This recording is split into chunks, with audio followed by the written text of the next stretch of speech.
Climb into the cockpit with pilot and Link Square's Chief Legal Officer, Tim Perilla, as he invites legal leaders aboard to share advice that will help you navigate even the most turbulent times of in-house counsel work. We'll cover a range of topics from data privacy to legal team structure to public company transactions and beyond. You don't want to miss this series. Fasten your seatbelt and prepare for takeoff. You're listening to Cockpit Counsel. Hello, everybody, and welcome back to another episode of Cockpit Counsel. My name is Tim. I'm the Chief Legal Officer at Link Squares. With us, as always, is our producer, Alyssa Verzino. And today we have Dee Venello from Commvault here to talk with us. So also, if you enjoy our content, give us a like, follow, subscribe on all the socials. So Dee, welcome. Thank you. Thank you very much. And welcome back. Yeah. Most importantly. This is fun. Yeah, this is great. Yeah. So if it's changed, or even if it hasn't, what's your pre-flight ritual? So it has. It's Okay. changed. Before, I used to be really nervous about flying and traveling and doing that whole thing. So I'd always have really big Beat headphones with me so I could just block out the noise. Well, I've gotten used to flying and comfortable with the traveling piece. So now it's less of a ritual, more of a goal that I only bring a carry-on anywhere I go. Okay. So we went to India, only a carry-on. Okay. Yeah. Traveling anywhere, only a carry-on. So that's like my goal is to be like a pro packer so I can only bring a carry-on. That's awesome. I Yeah. love that. I do everything I can to do carry-ons, but Yeah. it's either only carry-on Mm-hmm. or carry-on as little as possible, like not even a laptop. Yeah. Like that's the effort. Mm-hmm. If you got to check it, you may as well check it all. Yeah. Right? True. So. True. Yeah. You've also changed positions. I have. You were in legal ops. I was. So what's been going on? Yeah. Yeah. Lots of changes. I mean, yes, not really, right. But Right. But kind of. I was interested in taking a little bit of a different seat at the table Okay. from a business perspective, and found my way into business operations. So I work on our deal desk team, really all about deal strategy. And I know we'll probably get into this a ton, but Sure. yeah, it's been interesting to sit at this side. I am also working on process improvement and streamlining and helping with efficiencies. So that part hasn't left me from legal operations. Right. That's just carried over to this side. So yeah, it's been really interesting so far. And I transferred in December of 2023. Okay. So Yeah. just to be clear, it wasn't because of Danielle. No. No. Are you sure? I'm positive. It's a safe space. Yeah, as we're recording, right? Right. We'll talk about it offline. Right. All right. So tell me a little bit more about your current role. Like, get into some of the nuts and bolts and and what you like about it. Yeah. So I joined. So the team was already here when I joined. So, have established a deal desk for a few years now. And I work with some really incredible people who've been on the deal desk, but also on the finance side, and have been with Commvault for years, like a really long tenure. And our day-to-day looks like deal strategy, right? So we're helping close deals. We're helping strategize how, discounting, understanding the health of the deal. And so that's part of what I do. And then the other part is the process side, like I was just mentioning. Yeah. So, we're starting to really hone in on some of our Salesforce features and what we can do with quoting and how we can streamline process. It's crazy to me that it's between the fields, the sales reps, multiple departments, they have to go into like 3 to 4 to maybe even 5 platforms to get one deal done. Yeah. So it's wild to see that on this side. And I didn't really realize that being in legal ops. Right. So to me, and I've been working closely with my boss to say, okay, how can we make this a little bit better for everybody and a little less painful when trying to get one quote out the door and one deal done. Right. So that's kind of what my day-to-day looks like right now. So as far as like checks and balances and controls and things like that, like how much of the different platforms are around that versus just how those teams work? Yeah. So we primarily use Salesforce, right? But then we also have a couple of homegrown platforms, and we have a licensing platform. We have 2 finance platforms, right, to kind of push the deal through. Yeah. And so each department kind of has their own, platform that they'll navigate through. But for us, we're touching a lot of those. Sales, they're also touching a lot of those. Obviously not the finance side of things. But, Sure. but yeah, the departments that we're working closely with, sales, finance, licensing, we're touching a lot of different platforms at once. Yeah. Yeah. So how does so your team, your department is like deal desk, business operations. Yeah. How do you interact? Like, are you relatively autonomous in the way that you all sort of govern yourselves in running this process? Or are you just kind of, and I don't mean it to sound like a diminishing thing. Yeah. Yeah. But it's like, are you really just sort of at the mercy of what they want the process to be, or is it the other way around? So it's a little bit of both. And I say that only because we are looking for their feedback, right? So we do, and we are kind of at the mercy, right? Like we want to help them close the deal, right? That helps the company, that helps everyone, Sure. So from a process perspective, we want to know their feedback and we want to understand what pain points they're facing. And I think that's where, so my boss and I work really closely on that and getting multiple different field reps to actually be in our testing, right? And to do some of that testing to make sure that, hey, is this working for you? Because it's great if it works for us, Sure. but it's not so great if it doesn't work for you all that are creating and doing, the quotes that need to get to us and so on. Right. So we have a lot of room to play. And what I should say is too, Deal Desk is one part of a really big business ops org. So, we have other functions within business operations like chief of staff and that sort of thing that also make up business ops. So Deal Desk is one part of it. And so we're interacting with everybody, getting feedback, understanding what, people need and what we can make work possible, right? Right. Yeah. How big is your team? So we are a small but mighty team. There's 5 of us in the US and Nice. there's 3 of us in EMEA and APJ, or there's 2 in EMEA and 1 in APJ. So there's 8 of us total on the Deal Desk team, small but mighty. All right. Yeah. Well, keeping it smaller probably allows you to be a little bit more agile too. It does. And we have it broken down by territory. So, Okay. Everyone kind of has their own piece of the pie, but of course we can kind of blend swim lanes when we need, pick up coverage, et cetera, for folks if we need to too. Yeah, absolutely. Yeah. So how helpful would you say, or like what were some of the main learnings that you had, going from a legal operations background, Yeah. particularly at the same company, and then jumping into the Deal Desk? Like what were a couple things that you're just like, all right, I see this very differently now? Yeah. So coming in, it's like a twofold approach.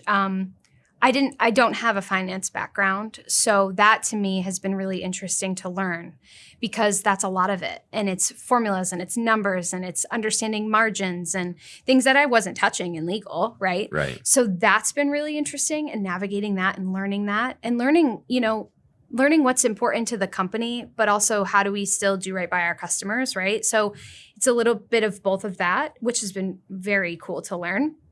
And then the other part is the process side, which is, oh, wow. We have to touch a lot of different things and we're not alone. Right. A lot of departments have to touch a lot of different aspects and platforms. And that was a big eye opener for me. Yeah. Yeah. Yeah. It gives you a broader appreciation for the role that legal plays in this, and really in many ways how small it can be. Yeah. And it's not to diminish any, department or what have you, but I do think in legal ops for me, I was like so focused on, okay, let's get everybody to use a platform. Let's do it. Let's enable. And then kind of coming into the seat, I was like, oh, no wonder why they don't want to really listen to me necessarily, because they're also in 5 other platforms that, and so it's being empathetic to that. Yeah. Not that I wasn't before, but I think I have a greater appreciation for it now and really taking a step back and saying, okay, how do we really want to make sure everybody understands what's going on and how can we make it the best that we can? So what are some of the things that you think about, like in terms of responsiveness, and how do you really drive your team to make sure that they're, for lack of a better way to put it, like customer first? So to be honest, I'm probably I'm the least senior on the team, to be completely transparent, right? I've been on the team for 6-7 months, and some of my colleagues have been here for really almost 20 years. Someone actually just hit their 20-year mark. Yeah. It's a long time. It's a long time, and it's really impressive, and they are phenomenal human beings, and they're excellent at what they do. And they're responsive in it like I've never seen. I mean, they are quick. They are fast, and they know it. They can see a quote, and they know exactly what they're looking at and what they're doing. And it's really cool to see. Yeah. And, I'm getting there. I'm not that fast, but I have to digest it, read through it, But in terms of responsiveness, I mean, my boss, he's on helping anyone he needs to or can or wants to any time of the day, literally. The whole team is always willing to jump in and get stuff done and help close the deal, right? Like that's what we're trying to do at the end of the day. Right. So yeah, there's never any time wasted. Everyone's really has their head down and trying to do the best work that they can. Yeah. So, and you still get to feel the pressure, probably even more so the month end and quarter end fun. Oh yeah. It's intense because we'll see, what's interesting is we see the life cycle from start to finish. Really, a rep can come to us and say, hey, I'm looking to do X with this customer. How can we structure this? Or what can we do here? What's the wiggle room? What's the ceiling? What's the floor? Where can we go? And so we'll see that from the beginning all the way to when the PO comes. Yeah. So it's really interesting. And in those times, right, that's when legal comes in, that's when finance comes in, that's when product comes in. So we see it the whole way through, which is pretty neat. That is pretty cool. Yeah. It really is interesting. Like when you get to the point where usually legal gets brought in, which is like, all right, we're going to start papering this thing. Mm-hmm. Like I never really had an appreciation until, maybe some of the very early casino deals that we were doing at DraftKings, Mm-hmm. where it was like, all right, how do we even start thinking about this situation? Because there are a ton of moving pieces, like everything from like your product needed to be modified to fit that particular jurisdiction, and your licenses had these different things. And so it's like, all right, we're talking to this casino and we know we want to do something together, but we don't know how we're going to do. And so it was like literally sitting in these meetings for a couple of months before we even said, all right, let's start putting together some paper on it. Mm-hmm. Yeah. And it's just a remarkable thing. Yeah, it is. And it's really, it's quite fascinating too, because, and coming from the legal side, as soon as I see something that I'm like, oh, we probably should get legal in this, I try to hop on that or the team will hop on that too, because we don't want the deal to go. And then, hey, we're about to close and it's, oh, wait, we have to get legal sign off on this, right? So really looping everybody in early is the key, of course. But, also to your point before, with licensing, I just didn't realize what went into that. I mean, of course, I know that I know there's a lot that goes into it, but Sure. from a deal desk and a licensing like collaboration effort, Mm-hmm. I mean, it's tremendous. It's huge what goes into the relationship. Yeah. And I didn't understand that either, right? So I've had a lot of learnings coming kind of over to this side. Not that my head was underneath a rock, but it's just different, and it's made me look at things differently, especially how I approach deals, people, situations, etc. If I were on the legal team at Commvault, I'd be really happy that you're there. Oh, because, you. well, Thanks. yeah, I mean, not only because, it's you, but also because now we have somebody who like intimately understands the legal team and the challenges that come along with being brought into a situation too late. And it would just, like, for me, it would just bring me great comfort to know, like, okay, like Dee knows enough about how we operate within the legal team to like rope people in and be Oh, like, yeah. hey, you need to start doing this sooner. And to be honest, like because of my extensive knowledge of link squares, people will come to me before they come to legal too sometimes, which I'm okay with that because it kind of just like I can help them. I can guide them on the path before getting down a road where they don't understand. Right. So it is kind of neat too. And coming into this role, I knew most people, but there's so many people I didn't know. Right.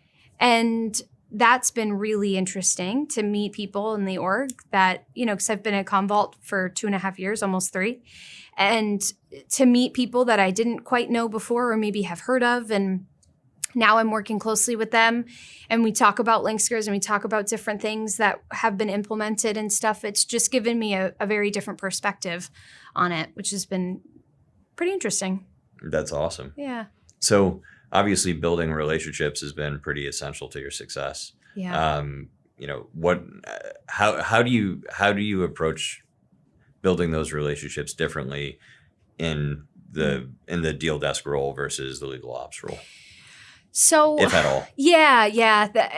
Honestly, they're one and the same. But when I started in legal ops, I was really scared, I think, to make connections with people because I just had like focus blinders on and I needed to get X, Y, and Z done. And I think my relationship building suffered because of that, to be candid. And I didn't bring my most authentic self to the table. I knew that and have learned that and have since shifted that. Right.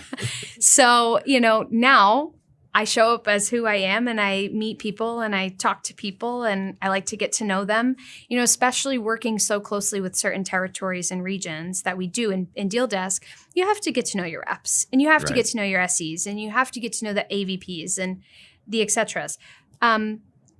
Those are really, really important. And not that they weren't in legal ops. I just was so focused on other things and my priorities were different. And so now it's shifted into, okay, I do want to get to know you and I do want to understand what you're about and why is this deal important to you, right? And what is this deal worth to you and the company?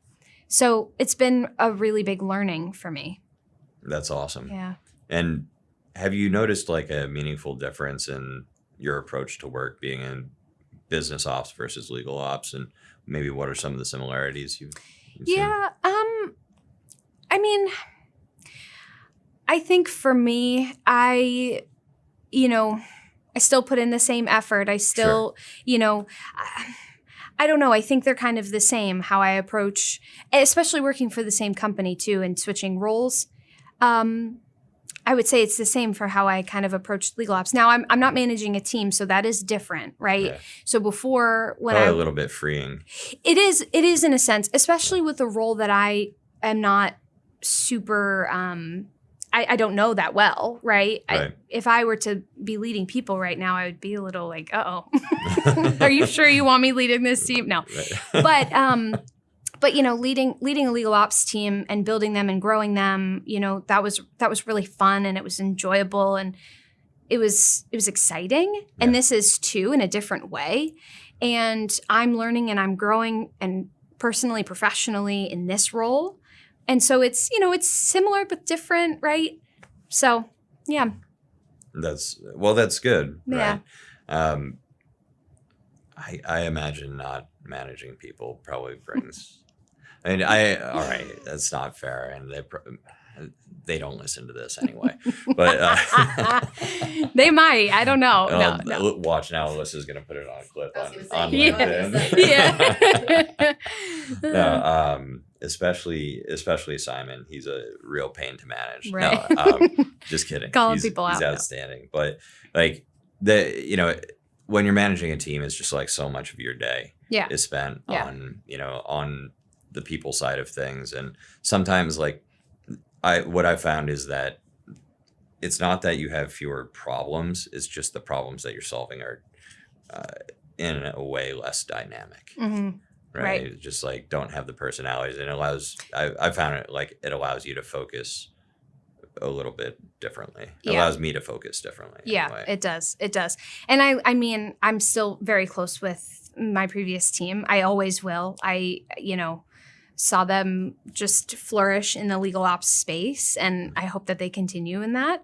But it's different, especially, like I mentioned, coming into a role that I don't necessarily know and that I'm not fully.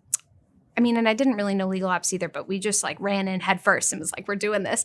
But, coming into a role that is less familiar to me is, in my opinion, better now to not be leading people so that I can learn and grow and understand. And, who knows? But it is different. It is different for sure. So any mistakes? Any mistakes you want to share? So to be honest, from the process side, I mentioned this quite a bit. It's understanding what platforms and programs we have and what people are using. It's not a mistake, but it's a learning of how we're really enabling our people, how we're making sure that everybody knows how things work internally. That was a big eye opener for me on all fronts. Yeah. From the deal desk side, making sure that I really understand what the deal is encompassing. Because there have been times where we're moving too quickly and we're approving quotes. And the next thing you know, I go back to a quote and I'm like, uh-oh, I don't think I should have approved that. Right. Yeah. And, it happens. We're human and we move too quickly on things. But that's something I've noticed is, okay, hang on, pause. Let's talk about the deal. What are you looking to do? Right. Something doesn't seem right. Let's talk through it. Yeah. And then you understand the health of the deal. You understand the customer, what they're looking for. And then, you're protecting the company too at the end of the day. Yeah, exactly. Nice. And transitioning a bit to some advice for listeners. So what are some deal desk KPIs that you recommend people track? So similarly to legal ops, actually, funny enough, we've been tracking discounts, right, and thresholds and looking at and working with our leadership team to establish some thresholds, because we took a really big report from Salesforce of how many quotes were we approving per quarter, per year, per month, et cetera. What was the, total value of that quote? What was the discounts? What were the discounts on those quotes? And from there, and there were a lot of them, And so my boss was like, wow, no wonder why we're all swamped, because we're getting all these requests. So that's been a big one, is understanding what your discounts are, what your thresholds can be, and working with leadership to establish that. Similarly to legal, right? Like we would do that with contracts. Right. What's the dollar value? What are we negotiating, et cetera? Very similar on the deal desk side. That makes sense. And when it comes to transitioning teams, do you have advice for anyone? I know you spoke about building relationships, but also on adapting to new workflows or, personalities. Yeah, I think when I came over to Deal Desk, I was just open. I was open to learning. I was curious. I was asking questions and was not afraid, was not fearful of the outcomes, and just kind of let things happen organically. And I think when you're transitioning internally, right, in the same company, it might feel weird or it might feel different because everybody, but you're in a different role. And so, you just keep an open mind and roll with it, honestly. That's great. And you also spoke about bringing your authentic self to work. Do you have advice for work-life balance? I do. I do. This is one that's been really big for me, especially over the last year and a half. I teach bar and yoga outside of work, and I make it a priority to teach. And I teach, there's one class time during the week that sometimes will just get in the way of work, right? But I still make that a priority, and my boss knows and my team knows and everyone's supportive of it. But I think really carving out that time to do the things that you really love is so important. It's so easy to get bogged. It's so easy to get in the clutter of everything. But taking the time to really say, okay, it's an hour. I can take an hour. Yeah, that's great advice. Awesome. Well, we end every episode with some rapid fire questions. So if you're ready, what is your hot take on running a deal desk? Hot take on running a deal desk. So I would say the deal desk for us, we're a small but mighty team, and we touch every function. We really touch every function. And we're involved in almost every deal, right? And kind of not the heart, but we really help support the org, the teams, and the deal to get closed. Yeah. Awesome. What is your number one tip for maintaining work-life balance? Just carve out the time, carve it out, do it. do it. Awesome. What is the best career advice that you've ever given or received? So this is an interesting one. I close, it's not really a career advice, but maybe it will fit.